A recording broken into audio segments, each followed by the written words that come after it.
নমস্কাৰ বন্ধুসকল, সকলোৰে সুস্বাস্থ্য আৰু দীৰ্ঘায়ু কামনা কৰি বন্ধুসকল আজি আৰম্ভ কৰিছোঁ অন্য এটা নতুন ভিডিঅ'। বন্ধুসকল, আমাৰ জীৱনবোৰ নানা ধৰণৰ সমস্যাৰে জৰ্জৰিত নহয়নে? নানা ধৰণৰ ঘাত প্ৰতিঘাতৰ মাজেদি আমি আগবাঢ়িব লগা হয়, যিহেতু আমাৰ জীৱনৰ যাত্ৰাপথবোৰ ভিন্ন ভিন্ন। সেয়ে বন্ধুসকল, এনেকুৱা মুহূৰ্তবোৰত আমি এনেকুৱা কিছুমান সত্যৰ মুখামুখি হ'ব লগা হয়, যিবোৰ সত্যক আমি আওকাণ কৰিব নোৱাৰোঁ, অথচ আমি তাৰ মাজত সোমাই পৰোঁ।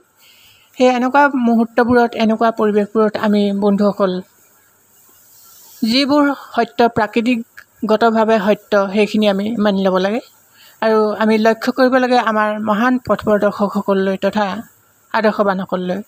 সেই বন্ধুসকল, আহকচোন পলম নকৰি আমাৰ আদৰ্শবান তথা মহৎ লোকসকলে দেখুৱাই কৈ যোৱা কেইটামান মহান বাণী আজি আমি এই ভিডিঅ'ৰ যোগেদি জানিবলৈ চেষ্টা কৰোঁ। জীৱনৰ প্ৰকৃত অৰ্থ লুকাই থাকে আশাৰ মাজত। লক্ষ্মীনাথ বেজবৰুৱা। যি পদ্ধতিকেই তুমি সহজ সাধ্য বুলি ভাবা, সেই পদ্ধতিকেই তুমি অনুসৰণ কৰা। এদি বিষাৰ। আজিৰ কাম কাইলৈ পেলাই নথবা, কাৰণ কাইলৈ তোমাৰ কি অৱস্থা হয় তুমি নাজানা। হজৰত মহম্মদ। এজন সফল ব্যক্তি আৰু এজন অসফল ব্যক্তিৰ মাজত থকা মূল পাৰ্থক্যটো হ'ল এইয়ে যে সফল ব্যক্তিজনে তেওঁৰ ভুলৰ পৰাই শিক্ষালৈ সদায় আগবাঢ়ে।